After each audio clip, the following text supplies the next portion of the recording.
Bismillahirrahmanirrahim. Assalamualaikum warahmatullahi wabarakatuh. Alhamdulillah, salatu wassalamu ala rasulillah wa ala alihi wa sahbihi wa man walah ma ba'd. Tulabat talibat MGW kelas 8 yang dimuliakan Allah Subhanahu wa taala. Alhamdulillah kita bisa melanjutkan kembali pelajaran kita. Dan sekarang kita melanjutkan pembahasan kita ya di pelajaran 15 ini dengan judul bab kita masih melanjutkan yang sebelumnya dari bab 14, yaitu lanjutan bahwa keterangan bahwa ada di kalangan umat Islam ini yang menyembah berhala. Ada di kalangan umat ini yang menyembah berhala. Tujuan dari pembelajaran kita, murid dapat menjelaskan bahaya menyerupai Yahudi dan Nasrani. 2. Murid dapat menyebutkan pengaruh jelek akibat dari menyerupai Yahudi dan Nasrani. Lalu yang ketiga, murid dapat menyebutkan sebagian bentuk menyerupai Yahudi dan Nasrani. Nah, kita baca dalilnya. Ada satu dalil saja, tapi ini disebutkan oleh para ulama jadi salah satu pokok ya dalam pembahasan masalah tasyabuh ini, yang menyerupai orang kafir ini. Ya, hadisnya ini yang akan kita bahas. An Abi Sa'id radhiyallahu anhu, dari sahabat Abu Sa'id Al-Khudri, ya Malik bin Sinan nama beliau, radhiyallahu taala anhu, anna Rasulullah sallallahu alaihi wasallam qala, bahwa Rasul sallallahu alaihi wasallam bersabda, kurung buka ya, la tattabi'anna sunana man kana qablakum hadwal qudzati bil qudzati hatta law dakhalu juhra dabbin la dakhaltumuhu. Qalu ya Rasulullah al yahudu wan nasara. Qala faman. Rasul bersabda, la tattabi'anna. Masya Allah, ini ada lamut taukid, lamul qasam ya, lam untuk awal sumpah ya. Dan juga ditambahi dengan nun taukid tsakilah ya, untuk penekanan. La tattabi'anna. Jadi kalau mau kita terjemahkan, Nabi ini menekankan sekali kalimat ini. Sungguh benar-benar kalian itu akan mengikuti sunan. Sunan itu jamak dari sunnah, artinya adalah jalan-jalan ya. Sungguh benar-benar kalian umat Islam ini akan mengikuti ya man kana qablakum, orang-orang sebelum kalian. Hadwal qudzati bil quddah. Ya, artinya lihat sebagaimana samanya bulu anak panah. Ya, hadwa seperti quddah. Quddah itu bulu anak panah. Ya, kalau kita gambarkan ini anak panah begitu, belakangnya ini kan ada bulunya ya. Yang kiri dan yang kanan itu harus sama, harus seimbang, harus persis. Karena kalau berat kanan ya nanti panahnya belok ke kanan sendiri, nggak bisa lurus. Kalau berat kiri ya ke kiri sendiri nanti.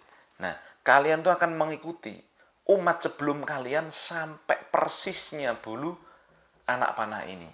Masya Allah. Ya. Hatta laudakhalu juhra dabbin ladakhaltumuhu. Sampai seandainya mereka itu masuk lubang kadal gurun ya, dob ya, dob ini beda, kalau mau dibilang kadal itu beda, kalau mau dibilang biawak ya beda. Saya pernah lihat di sana di Saudi ya, waktu di Madinah pernah lihat, cuman memang apa ya, kalau mau dibilang plek sama sini beda tentunya karena hidupnya di gurun ya. Ini cuman kita mau gampangan aja, mau ngomong ya, mau menerjemahkan ini biawak gurun atau kadal gurun ya. Sampai ketika orang Nasrani dan Yahudi itu masuk lubang kadal gurun, kalian juga akan mengikutinya, kata Nabi. Masya Allah. Maka para sahabat bertanya, qalu ya Rasulullah, wahai Rasulullah, al yahudu wan nasara, apakah yang engkau maksud dengan orang sebelum kalian itu adalah orang Yahudi dan Nasrani ya Rasul? Maka Rasul menjawab faman, siapa lagi kalau bukan mereka? Ya, pelajaran yang kita bisa petik dari hadis ini, yang pertama, kesamaan orang-orang bodoh. Tolong ini kasih garis bawah ya, orang bodoh. Karena memang orangnya tidak mau belajar, atau sudah datang ilmunya nggak mau tahu, nggak mau peduli. Ya.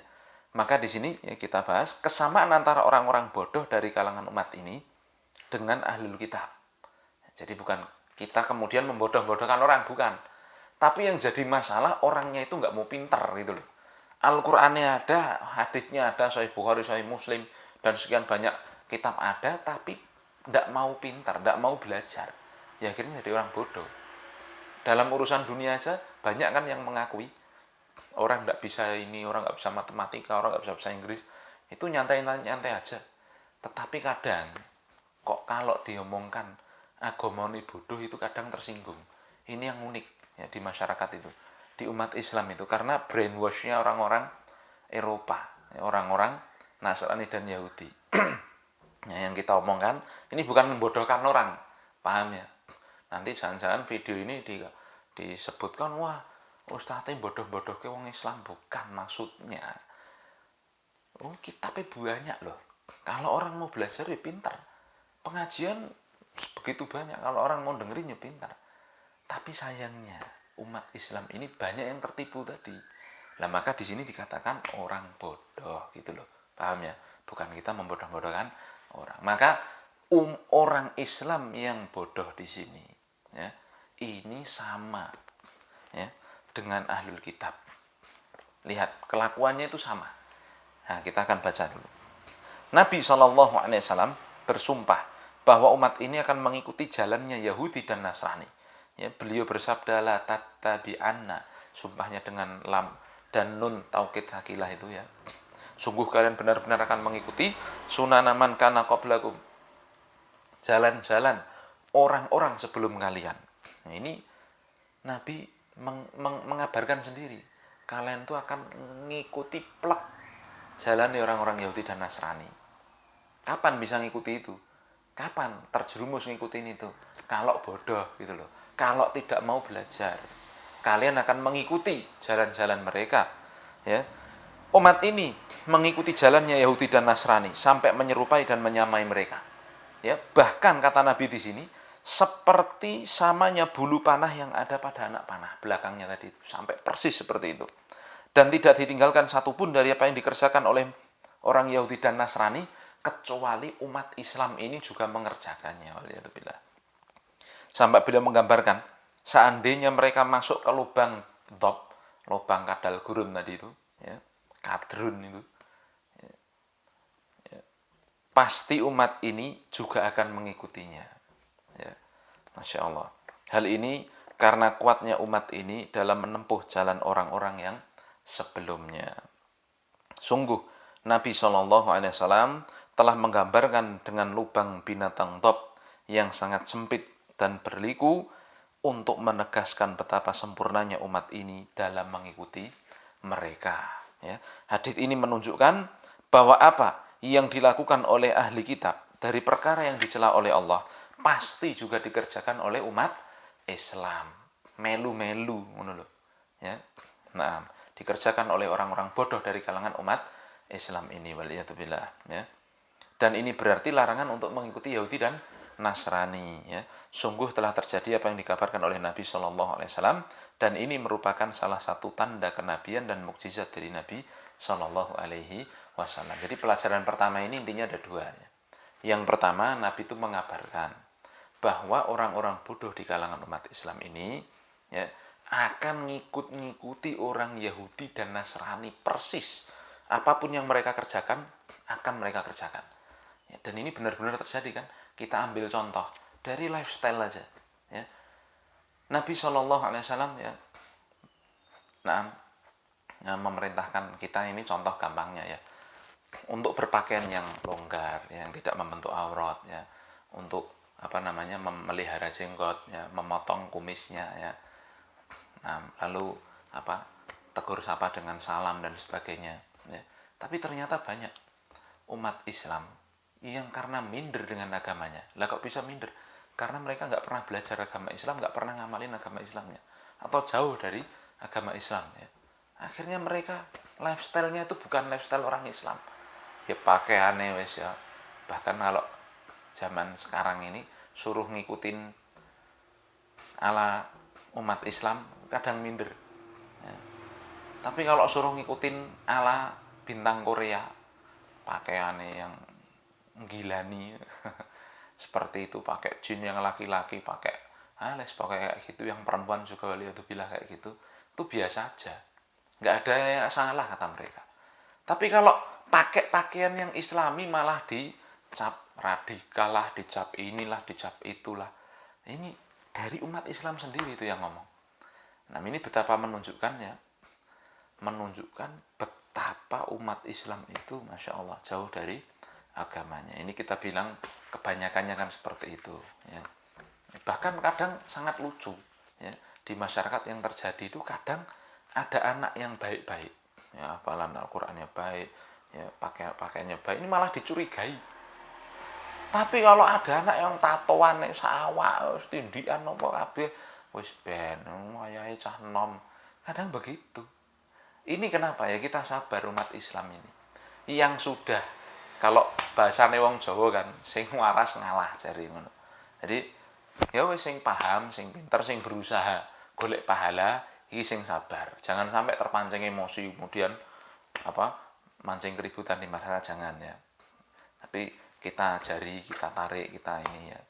Ya seperti yang mungkin pernah terjadi ya di Jajar ini, kalau mau kita sebutkan begitu ya banyak alhamdulillah ya yang bisa tobat ya melalui ya dakwah yang dijalankan oleh asatidzah kita ya. Tadinya ya bahkan ada ya yang tatoan sebadan ya tobat dan sebagainya ya, berusaha untuk ini ya. Karena memang dakwah itu merangkul, kita ajak-ajak. Kita anggap mereka tidak tahu, kita tahu duluan. Maka kita ajak yang mereka tidak tahu supaya tahu terhadap agamanya, supaya mengamalkan agamanya. Nah, demikian dalam masalah peribadahan pula. Ini contoh tadi kan dalam masalah lifestyle ya. Dalam masalah ibadah juga sama. Umat Islam yang tidak mau tahu terhadap agamanya, itu juga keterlaluan ngikutin Yahudi dan Nasrani. Ya. Orang Yahudi dan Nasrani sebagaimana kita tahu, kalau tokoh mereka mati, kuburannya duapek ke jadek ke monumen, jadek ke tempat ibadah bahkan. Nah, ternyata menyedihkannya umat Islam yo ngikut-ngikuti. Ya, bahkan saya pernah dengar dengan telinga saya sendiri ya, di desa sono ya. Malah ada ya tokoh itu dengan PD-nya mengatakan jangan sampai kalah dengan Yahudi dan Nasrani. Orang-orang Kristen aja kalau tokohnya mati kuburannya apik kok, mosok umat Islam kuburannya mong koyok ngubur kucing di tanah kayak gitu katanya. Harus dikasih ini yang bagus begitu. Nah, Pak, ini masalahnya bukan masalah ngikut-ngikuti, bukan masalah nanding-nandingin mereka. Masalahnya kita ini punya syariat ini. Kuburan itu harusnya bagaimana tuh? Ya, kalau tidak percaya, sono lihat sendiri ke Saudi sana Pak. Ya, di sana kuburannya Utsman bin Affan, nanti kalau insya Allah antum ke Saudi ya mampir di Masjid Nabawi, dekatnya itu ada kuburan Baqi. Ya. Di situ ada kuburan para sahabat juga. Kuburannya Aisyah, kuburannya Utsman bin Affan termasuk. Nanti kalau ya tidak jauh dari Madinah juga ada Uhud, ya, ada Jabal Uhud. Di situ ada Hamzah bin Abdul Muthalib dan Mus'ab bin Umair dan juga para sahabat juga ada Uhud dikuburkan. Kuburannya roto, ya menggundukan sidik gitu dari batu. Bahkan kuburannya raja Saudi wis mung kaya ngono tok. Tidak ada lampu ini, tidak ada hiasan-hiasannya raneko-neko. Paham ini ya? Nah, maka yang jadi masalah kita ini, syariat kita ini menyeluruh. Urusan masuk WC sampai urusan negara itu diatur oleh Islam ya. Sampai-sampai ada orang Yahudi yang datang pada Salman Al-Farisi radhiyallahu ta'ala anhu. Dia tanya, hal alamakum nabiyukum kulla syai', ya, apakah nabi kalian tuh ngajari segala sesuatu? Maka dijawab oleh Salman Al-Farisi dengan bangganya, bala, iya tentu ya. Hatal khira'ah, sampai urusan buang hajat itu loh di Islam diajari ya.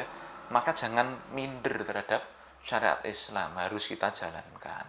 Justru harusnya kita itu jadi orang yang mendakwai orang-orang yang nggak tahu, jangan sampai malah ikut-ikut arus mereka. Pahamin ya, ini yang penting ya. Kita ini harus ya bangga dengan syariat Islam, kita jalankan syariat Islam, kita ajak yang belum tahu untuk tahu. Ya, jangan sampai malah sebaliknya. Ini poin yang pertama. Jadi orang Yahudi, orang Nasrani ya, itu melakukan perbuatan lalu ditiru oleh umat Islam begitu. Ya, jangan sampai ya kita itu mengikutinya. Lalu yang kedua, kandungan dari faedah hadits ini ya, itu adalah apa? Larangan. Kalau Nabi memperingatkan seperti itu berarti Nabi itu melarang dengan jelas. Jangan sampai kita tasyabuh dengan mereka. Karena dalam hadits yang lain ya, Nabi menjelaskan man tasyabbaha biqaumin fahuwa minhum. Siapa yang bertasyabuh, siapa yang menyerupai dengan satu kaum, maka mereka, ya, dia termasuk kaum tersebut. Maka ini hati-hati, ya, jangan sampai kita itu dikatakan tasyabuh dengan orang-orang kafir, karena itu adalah hal yang sangat berbahaya. Kalau orang itu tasyabuh dengan orang-orang kafir, ya, dikhawatirkan lama-kelamaan dia minder terhadap agamanya, lalu dia mengikuti seluruh apa yang datang dari orang-orang kafir itu. Waliyadzubillah. Ya, ini pelajaran yang keduanya. Nah, kemudian, ya, faedah yang terakhir yang kita bisa petik dari hadis ini, ya, wajibnya berhati-hati dari taklid pada orang kafir. Ya. Nabi SAW telah memperingatkan dari menyerupai orang musyrik. Beliau bersabda, man tasyabbaha biqaumin fahuwa minhum. Siapa yang bertasyabuh, siapa yang menyerupai satu kaum, maka dia termasuk kaum tersebut. Hadisnya riwayat Abu Dawud, ya. Karena menyerupai mereka dalam peribadatan dan kebiasaan mereka akan mengantarkan mereka kepada kerusakan agama kaum muslimin dan kecintaannya kepada musuh-musuh agama, serta menjadikan pengagungan dan kekaguman terhadap apa yang ada pada mereka. Maka wajib bagi kita untuk berhati-hati dari menyerupai orang-orang non-muslim dalam perkara yang menyelisih syariat Allah. Juga wajib bagi kita untuk berpegang dengan jalan yang lurus, seraya berdoa kepada Allah Azza wa Jalla agar senantiasa dikokohkan di atas agamanya sampai kita berjumpa dengan Allah Subhanahu wa Ta'ala, ya. Jadi perkara taklid, ya, perkara ngikut-ngikuti orang-orang kafir, ini perkara yang sangat bahaya, ya. Kenapa? Karena dari ngikut-ngikutin itulah tumbuh rasa cinta. Kalau sudah cinta terhadap mereka, ya, apapun dilakukan, ya. Saya kasih contoh, orang Islam tapi suka sama grup band tertentu, ya, yang notabene mereka kafir. Apa yang dilakukan? Wow, isi rumahnya nanti foto-fotonya grup band itulah, ya, lagu ini jangan sampai ketinggalan, ya. Pokoknya kalau udah cinta, apapun dilakukan. Nah, kalau sudah begitu, ya, si tokohnya itu ngomong apa, ya iya, ikuti, ya iya. Kalau bisa jangan sampai ndak update begitu. Akhirnya kalau sudah jauh seperti itu, ya dia justru minder dengan agamanya, dia mengikuti tokohnya tersebut. Ini sebuah perkara yang ternyata fenomena ini merata sekarang, ya. Qadarullah masyafa'al, ya. Glory gospelnya orang-orang kafir, nah, yang sudah dari tahun 1400-an, 1300-an dulu mereka kerjakan, ya, sekarang nggak perlu pakai perang senjata, ya sudah bisa mereka, ya, pakai ideologi, ya, pakai ya, memunculkan tokoh-tokoh barat, ya. Ada anak-anak kecil itu kan kalau ditanyai, mas, idolamu siapa mas? Dek, ding, ya, idolamu siapa dek? Itu nanti ada yang jawab Superman. Idolamu siapa dek? Batman. Ada idolamu siapa dek? Bintang film siapalah begitu. Dek, kamu tahu nggak namanya ini? Wah, nggak tahu. Padahal yang disebut itu adalah nama sahabat. Dek, kamu tahu nggak yang namanya Imam Bukhari? Wah, siapa ya itu? Nggak tahu. Karena jauhnya mereka dari umat Islam. Gara-gara apa? Gara-gara mereka cinta terhadap non-Islam itu tadi, ya. Bahkan yang lebih mengerikan, jika sudah cinta kepada mereka, ya, tadi apapun dilakukan, sampai memilih mereka jadi teman dekat, memilih mereka jadi pemimpin, memilih mereka, ya, mengurusi urusan kaum muslimin, memilih mereka untuk menjadi orang-orang yang ditaati dan dipanuti. Padahal itu semua dilarang dalam hukum Islam. Jadi Islam itu ada aturannya semua, ya. Allah dengan jelas tuh mengatakan, ya ayyuhalladzina amanu la tattakhidul yahuda wan nasara auliya. Wahai orang-orang yang beriman, jangan kalian jadikan orang-orang Yahudi dan Nasrani itu sebagai wali dari kalian. Orang yang kalian cintai, yang kalian tokohkan, yang kalian ikuti, yang kalian jadikan pemimpin. Jangan sampai itu. Ba'duhum awliya'u ba'din. Sebagian mereka itu wali bagi sebagiannya. Ya, maka umat Islam, ya, haruslah, ya, kita itu memiliki kecemburuan dalam masalah agama, ya. Kalau itu masalah agama, ya, kita harus punya prinsip begitu. Masalah dunia pun dalam Islam itu diatur semuanya. Di Islam itu mengatur seluruh urusan dunia dan akhirat. Maka tugas kita marilah kita belajar agar dunia dan akhirat kita baik, ya. Nah, dan hati-hati ya, terhadap tipu daya orang-orang kafir, karena mereka ya melakukan segala cara untuk mengajak umat Islam ini ya mengikuti mereka. Demikian ya yang bisa kita bahas pada kesempatan ini. Subhanakallahumma bihamdika asyhadu an la ilaha illa anta astaghfiruka wa atubu ilaik. Assalamualaikum warahmatullahi wabarakatuh.